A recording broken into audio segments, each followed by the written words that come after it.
नमस्कार दोस्तों, आज हम लोग दक्षिण भारत एवं मध्य भारत की पर्वत श्रेणियों का अध्ययन करेंगे। तो सबसे पहले हम देखते हैं, ये 3 भागों में बटी है: पश्चिमी घाट, पूर्वी घाट और मध्य भारत की पर्वत श्रेणियाँ। सबसे पहले हम देखते हैं पश्चिमी घाट की पर्वत श्रेणियों को। तो जो पश्चिमी घाट है, ये ताप्ती नदी के दक्षिण से कन्याकुमारी तक फैला है। इसकी लंबाई 1600 किलोमीटर है। और जो पश्चिमी घाट के उत्तर में, नॉर्थ में, गुजरात में 3 पर्वत श्रेणियां हैं, जिनमें है पहला है गिर पहाड़ी, दूसरी है वारदा पहाड़ी, तीसरी है मांडवी पहाड़ी। गिर पहाड़ी का क्षेत्र जो सौराष्ट्र क्षेत्र में पाया जाता है, इसमें एशियाई से पाए जाते हैं। अब देखते हैं पश्चिमी घाट में सबसे नॉर्थ में है महाराष्ट्र में 4 पर्वत श्रेणियां हैं मुख्य रूप से। यह है सतमाला की पहाड़ियां, पर्वत श्रेणियां, बालाघाट, हरिश्चंद्र और अजंता की पहाड़ियां। इसके बाद महाराष्ट्र में जो सबसे ऊंची पर्वत चोटी है वो है कलसुबाई। इसके बाद है नेक्स्ट है महाबलेश्वर। गोवा में जो सबसे ऊंची पर्वत चोटी है वो है कर्नाटक में जो सबसे ऊंची चोटी है वो है कुंद्रेमुख और ब्रह्मगिरी की पहाड़ी। और तीसरी है बाबा भुजन की पहाड़ी। इसके दक्षिण में है नीलगिरी की पहाड़ी, जो कि कर्नाटक और तमिलनाडु में फैली हुई है।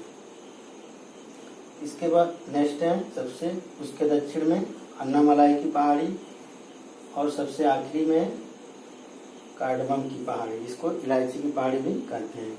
इसी से सटी है पालनी की पहाड़ी। और नॉर्थ पूर्वी घाट के जो पर्वत श्रेणियां उनको देखते हैं। तो महेंद्रगिरी पर्वत श्रेणी है, ये उड़ीसा में है।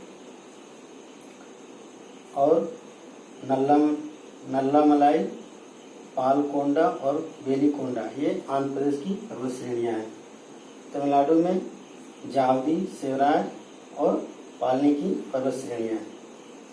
हम देखते हैं पश्चिमी घाट की कुछ विशेषताएं। पश्चिमी घाट में जो है कि 2 भागों में बटा है। पश्चिमी घाट को सह्याद्री पर्वत भी कहते हैं। ये 2 भागों में बटा है, उत्तरी सह्याद्री और दक्षिणी सह्याद्री। जो 16 डिग्री उत्तरी अक्षांश रेखा है, जो कि गोवा से गुजरता है, ये पश्चिमी घाट या सह्याद्री पर्वत को 2 भागों में बांटता है, उत्तरी सह्याद्री और दक्षिणी। उत्तरी सह्याद्री की सबसे ऊंची चोटी कलसुबाई है, जो कि महाराष्ट्र में है, जो 1664 मीटर ऊंची है। दक्षिणी सह्याद्री की सबसे ऊंची चोटी कुंद्रेमुख है, जो कि कर्नाटक में है, ये 1892 मीटर ऊंची है। इसके बाद देखते हैं पूर्वी घाट की कुछ कौन सी सबसे ऊंची चोटी है, जो है कि आर्माकोंडा, जो कि उड़ीसा में है, ये पूर्वी घाट की सबसे ऊंची चोटी है। इसके बाद सबसे दक्षिण में कुछ पर्वत श्रेणियों की विशेषताएं हैं, जैसे नीलगिरी। नीलगिरी की सबसे ऊंची चोटी दोदा बेटा है, जो दक्षिण भारत की दूसरी सबसे ऊंची चोटी है, जो कि 2637 मीटर ऊंची है। नीलगिरी पहाड़ियों के ही प्रसिद्ध पर्यटक स्थल ऊटी या उदक मंडल स्थित है। इसके बाद जो कि नीलगिरी के दक्षिण में जो अन्नामलाई पहाड़ी है, उस पे दक्षिण भारत की सबसे ऊंची चोटी अनाईमुड़ी है, जो 2696 मीटर ऊंची है। और जो अनाईमुड़ी है, ये 3 पर्वत श्रेणियों की एक बीच में स्थित है, एक गांठ बनाता है, जिसमें 3 पर्वत श्रेणियां फैली हुई है। सबसे दक्षिण में कार्डमम की पहाड़ी या इलायची की पहाड़ी है। इसके नॉर्थ में अन्नामलाई की पहाड़ी है, और उत्तर पूर्व में पालने की पहाड़ी है। पालने की पहाड़ी पे प्रसिद्ध पर्यटक स्थल कोडाई कनाल स्थित है। इसके बाद हम मध्य भारत की कुछ पर्वत श्रेणियों को देखते हैं। मध्य भारत में विंध्य पर्वत है, जो कि भारत को बीचों बीच से ये बीचों बीच स्थित है और उत्तर भारत और दक्षिण भारत को बांटता है। ये उत्तर प्रदेश, राजस्थान, दक्षिण पश्चिम राजस्थान और झारखंड में मुख्य रूप से फैला हुआ है।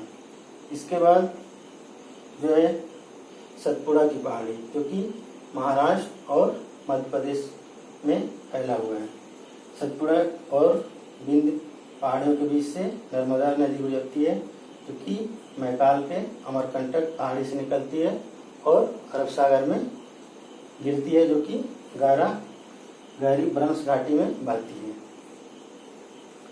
दूसरी जो नदी है जो कि अरब सागर में गिरती है वह है ताप्ती नदी, जो कि महादेव पर्वत से निकलती है और सूरत के निकट अरब सागर में गिरती है। महादेव पर्वत की सबसे ऊंची चोटी है धूपगढ़, जो 1350 मीटर ऊंची है। इसके बाद मध्य भारत की अन्य पर्वत श्रेणियां हैं। कैमूर पहाड़ी, जो कि मध्य प्रदेश में है। पारसनाथ की पहाड़ी झारखंड में है। राजमहल की पहाड़ी ये भी झारखंड में स्थित है। इसके बाद मेघालय में भी 3 पर्वत श्रेणियां हैं, जो कि गारो, खासी और जयंतिया के नाम से जानी जाती है, जो कि प्रायद्वीपीय पठार का ये भी भाग है, जो कि मालदा गैप द्वारा अलग हो गया है। इसके बाद अरावली पर्वत श्रेणी है, जो कि नॉर्थ ईस्ट में फैली हुई है, जो कि गुजरात के पालनपुर से लेके दिल्ली तक फैली है, जो कि गुजरात, राजस्थान, हरियाणा और दिल्ली तक की सीमा तक फैली है, जो कि 692 किलोमीटर लंबी है। इसका निर्माण प्री कैरिबियन काल में हुआ था और ये भारत इन्हें विश्व की पर्वत श्रेणियों में से मुख्य है। इसके बाद हम देखते हैं नीलगिरी की पहाड़ी देख लेते हैं। ये अरावली की सबसे ऊंची चोटी जो माउंट आबू पर्वत है राजस्थान में, वो गुरु शिखर है, जो कि 1722 मीटर ऊंचा है। इसके बाद हिमालय पर्वत, पिछली वीडियो में एक मिस्टेक हो गया था, जो कि जिसका निर्माण सेनोजोइक काल में हुआ है, न कि मेसोजोइक काल में। तो इस तरह से हमने दक्षिण भारत एवं मध्य भारत की पर्वत श्रेणियों को समझ लिया है। वीडियो अच्छी हो तो लाइक और शेयर कर दें।